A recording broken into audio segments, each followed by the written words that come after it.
As Três Idades da Vida Interior, tomo 1, primeira parte, páginas 76, 77, 78, 70 e 80. Maria, medianeira por sua cooperação no sacrifício da cruz. Durante toda a sua vida na Terra, até o momento do consummatum est, está consumado, a Virgem Maria cooperou com o sacrifício de seu filho. Em primeiro lugar, o consentimento livre que ela deu no dia da Anunciação foi essencial para que o mistério da encarnação se tornasse uma realidade. Como Santo Tomás de Aquino afirma, Suma Teológica, parte 3, questão 30, artigo 1, era como se Deus tivesse esperado o consentimento da humanidade por meio da voz de Maria. Com esse livre fiat, que significa faça-se, a Virgem participou no sacrifício da cruz, pois foi através dela que nos foi dado tanto o sacerdote quanto a vítima. Maria também cooperou ao oferecer seu filho no templo, como uma hóstia puríssima. Quando o velho Simeão, iluminado pela luz profética, via naquele pequeno bebê a salvação preparada por Deus para todos os povos, a luz para a revelação aos gentios e a glória de Israel. Maria, ainda mais iluminada que o próprio Simeão, ofereceu seu filho e começou a sofrer dolorosamente com ele, ao ouvir o santo ancião anunciar que aquele menino seria um sinal de contradição e que uma espada atravessaria a alma de sua mãe. Lucas 34, 35. Mas foi especialmente aos pés da cruz que Maria cooperou com o sacrifício de Cristo, unindo-se a ele na satisfação e nos méritos de uma maneira tão íntima que nenhuma linguagem humana poderia expressar. Alguns santos, particularmente os que receberam os estigmas, estiveram excepcionalmente unidos aos sofrimentos e méritos do Salvador, como São Francisco de Assis ou Santa Catarina de Sena.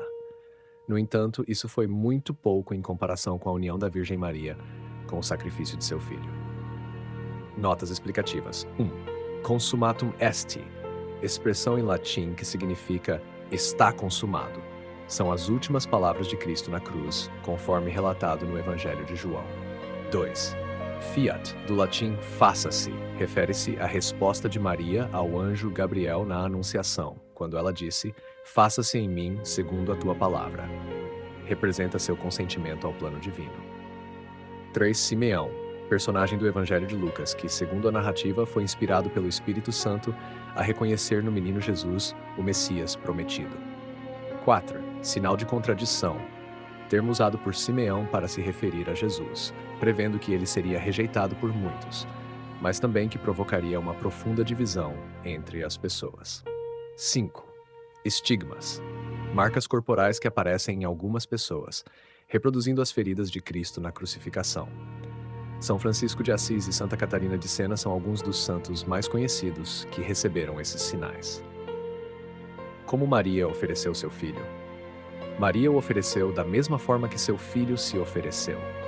Jesus poderia facilmente, por meio de um milagre, ter impedido que os golpes de seus algozes o levassem à morte, mas ele se imolou voluntariamente. Ninguém tira minha vida de mim, mas sou eu quem a dá, pois tenho o poder de dá-la e o poder de retomá-la. Jesus renunciou ao seu direito à vida e se entregou totalmente pela nossa salvação. Sobre Maria, disse em João 19:25, Stabat justa crucem Jesu mater ejus, ou seja, junto à cruz de Jesus estava de pé sua mãe, e indubitavelmente estava profundamente unida a ele em suas dores e oblação. Como disse o Papa Bento XVI, ela renunciou aos seus direitos de mãe pela salvação de todos os homens. A Santíssima Virgem aceitou o martírio de Jesus e o ofereceu por nós. Todos os tormentos que ele sofreu em seu corpo e em sua alma, ela os sentiu na medida do seu amor. Como ninguém mais, Maria suportou os mesmos sofrimentos do Salvador. Ela sofreu pelo pecado na medida do seu amor a Deus, a quem o pecado ofende, por seu amor a seu Filho, a quem o pecado crucificou, e por seu amor às almas que o pecado destrói e condena à morte. E a caridade da Virgem era incomparavelmente superior à do dos maiores santos. Notas explicativas. 1. Stabat justa crucem Jesu mater ejus, expressão em latim que significa estava junto à cruz de Jesus sua mãe, referindo-se à presença de Maria aos pés da cruz durante a crucificação. Papa Bento X, Papa da Igreja Católica de 1914 a 1922, que destacou em seus ensinamentos o papel de Maria no sacrifício redentor de Cristo. Assim, Maria cooperou no sacrifício da cruz como ato de satisfação ou reparação, oferecendo a Deus por nós com grande dor e amor ardente, a vida de seu filho amado, que era para ela mais precioso do que sua própria vida. Naquele instante, o Salvador satisfez por nós em justiça estrita por meio de seus atos humanos que, devido à sua natureza divina, tinham valor infinito, sendo suficientes para reparar a ofensa de todos os pecados mortais juntos e ainda mais. Seu amor agradava a Deus mais do que todos os pecados poderiam desagradá-lo. Esta é a essência do mistério da redenção. No Calvário, e unida a seu Filho, Maria satisfez por nós, não com uma satisfação baseada na justiça estrita, mas nos direitos da íntima amizade ou caridade que a unia a Deus. No momento em que seu filho estava prestes a morrer crucificado, aparentemente derrotado e abandonado, ela não deixou de crer, nem por um instante, que ele era o Verbo feito carne, o Salvador do mundo, que 3 dias depois ressuscitaria como havia predito. Este foi o maior ato de fé e esperança, e foi igualmente, depois do amor de Cristo, o maior ato de amor. Ele fez de Maria a rainha dos mártires, sendo ela mártir não apenas por Jesus, mas juntamente com ele, de tal forma que uma única cruz foi suficiente para o filho e para a mãe, pois, de certo modo, Maria foi nela crucificada por seu amor a Jesus. Assim, ela foi corredentora, como afirmou Bento Quintins, no sentido de que com Jesus, em Jesus, resgatou a humanidade. Notas explicativas. Satisfação ou reparação refere-se ao ato de compensar ou reparar as ofensas cometidas, neste caso, os pecados da humanidade, por meio do sacrifício de Cristo e da cooperação de Maria. 2. Verbo feito carne, termo teológico que remete à crença cristã na encarnação de Jesus Cristo, conforme o Evangelho de João, João 1,14, onde Jesus é descrito como o Verbo ou Palavra de Deus que se fez humano. 3. Rainha dos Mártires, título dado a Maria em reconhecimento ao seu profundo sofrimento e união com o sacrifício de Cristo na cruz. 4. Corredentora, título teológico atribuído a Maria, reconhecendo seu papel singular na redenção, em união com o sacrifício de Cristo. Pela mesma razão, tudo o que Jesus Cristo nos mereceu na cruz, em estrita justiça, Maria também nos mereceu, mas com mérito de conveniência, fundado na caridade que a unia a Deus. Somente Jesus Cristo, como cabeça da humanidade, pôde merecer de forma estrita a transmissão da vida divina para nós.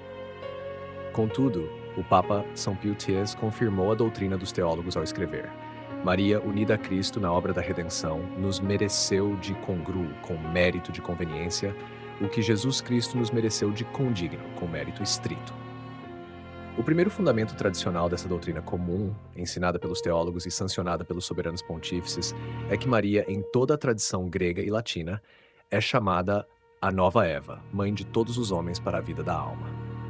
Assim como Eva o foi para a vida corporal.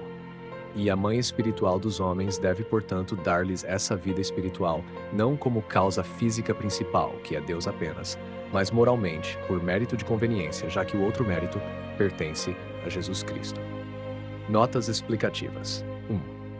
Mérito de conveniência de congruo refere-se a um tipo de mérito que é apropriado ou conveniente, mas que não tem a mesma força de exigência que o mérito estrito de condigno.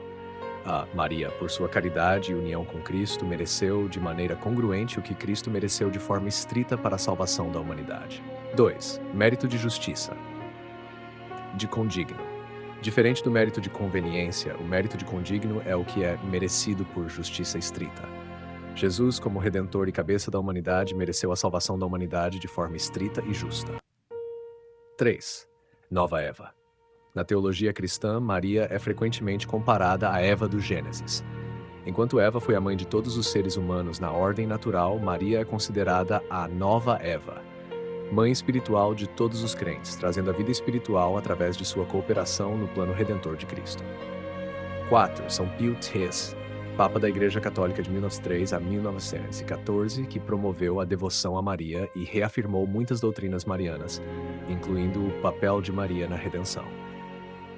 O ofício e a missa próprios de Maria Mediadora reúnem os principais testemunhos da tradição e seu fundamento escriturário, particularmente os textos muito claros de São Efrém, glória da Igreja Siríaca, de São Germano de Constantinopla, de São Bernardo e de São Bernardino de Sena.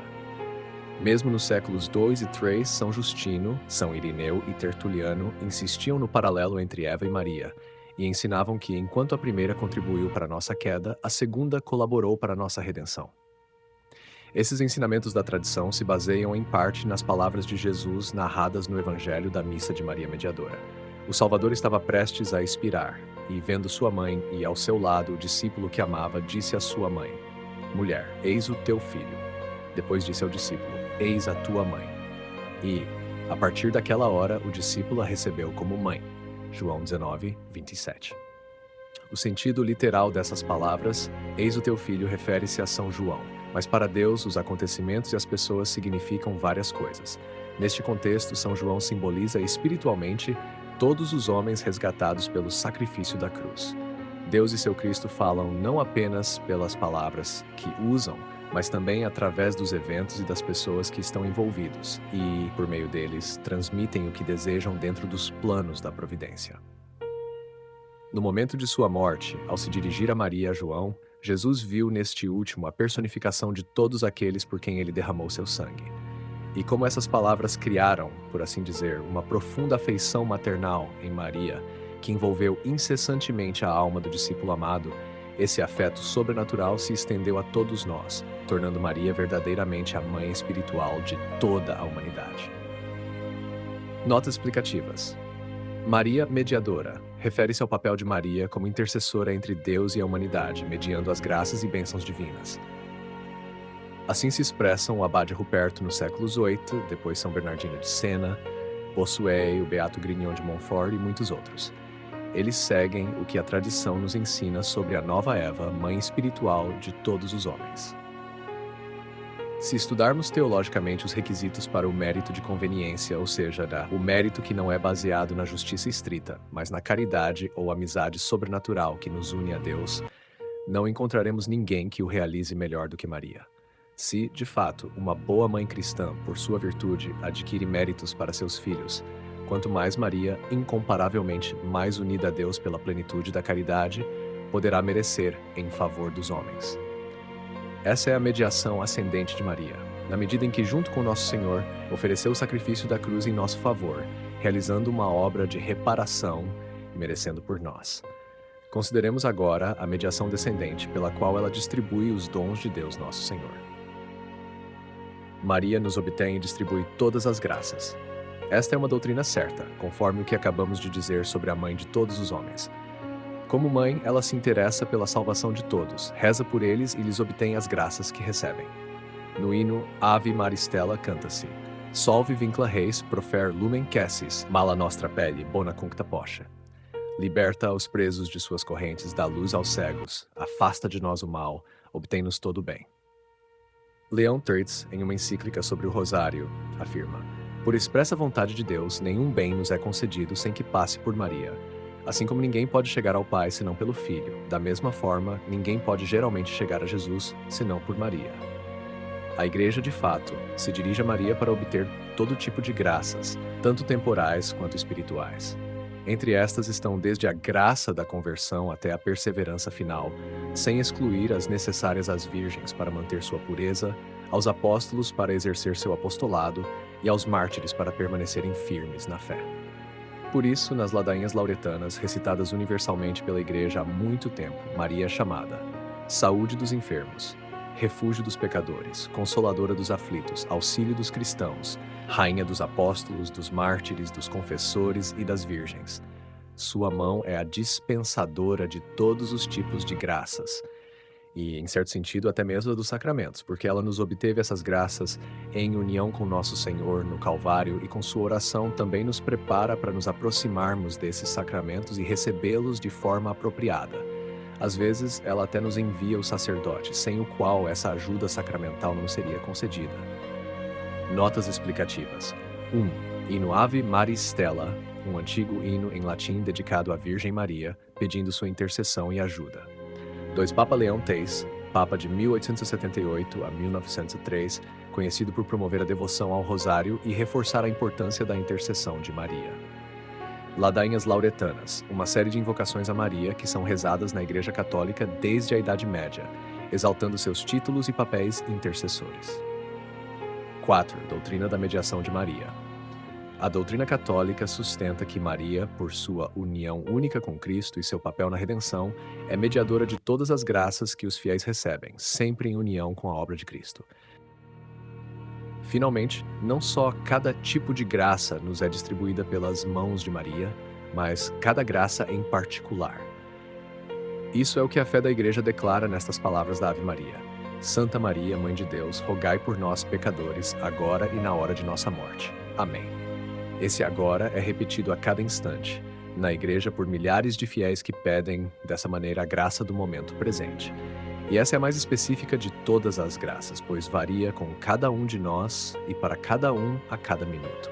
Ainda que estejamos distraídos ao pronunciar essas palavras, Maria, que nunca está distraída e conhece nossas necessidades espirituais em cada momento, reza por nós e nos obtém as graças de que precisamos.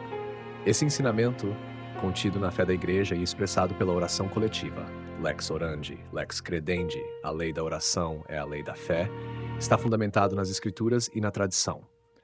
De fato, já em sua vida na Terra, Maria aparece nas Escrituras como distribuidora de graças. Por meio dela, Jesus santificou o precursor quando Maria visitou sua prima Isabel e entoou o Magnificat. Por meio dela, Jesus confirmou a fé dos discípulos em Caná, ao conceder o milagre que ela havia pedido. Por meio dela, Jesus fortaleceu a fé de João no Calvário, dizendo-lhe: Filho, eis aí a tua mãe. E por meio dela, finalmente, o Espírito Santo desceu sobre os apóstolos, pois Maria orava com eles no cenáculo no dia de Pentecostes, quando o Divino Espírito desceu em forma de línguas de fogo, Atos 1:14. Com muito mais razão, após a Assunção, desde sua entrada na glória, Maria é a distribuidora de todas as graças. Como uma mãe bem-aventurada no céu, ela conhece as necessidades espirituais de todos os homens. E como é uma mãe muito terna, ela reza por seus filhos. E como exerce um poder incomensurável sobre o coração de seu filho, obtém todas as graças que chegam às nossas almas e àqueles que não resistem ao mal. Maria é como um canal de graças e no corpo místico atua como o pescoço que conecta a cabeça aos membros. A respeito do que deve ser a oração daqueles que já avançaram na fé, trataremos da verdadeira devoção a Maria, segundo o Beato Grignion de Montfort. Mas desde já podemos entender o quão necessário é rezar frequentemente com os mediadores, ou seja, iniciar essa conversa filial e confiante com Maria, para que ela nos conduza à intimidade de seu Filho. Assim, seremos elevados por meio da Santíssima Alma do Salvador à união com Deus, pois Jesus é o caminho, a verdade e a vida. Notas explicativas. A oração tradicional dedicada à Virgem Maria que os católicos recitam em momentos de súplica e devoção. 2. Lex orandi, lex credendi. Uma frase em latim que significa que a forma como rezamos reflete o que acreditamos, ou seja, a oração da Igreja revela sua doutrina. 3. Pentecostes, a festa que celebra a descida do Espírito Santo sobre os apóstolos, marcando o início da missão da Igreja no mundo.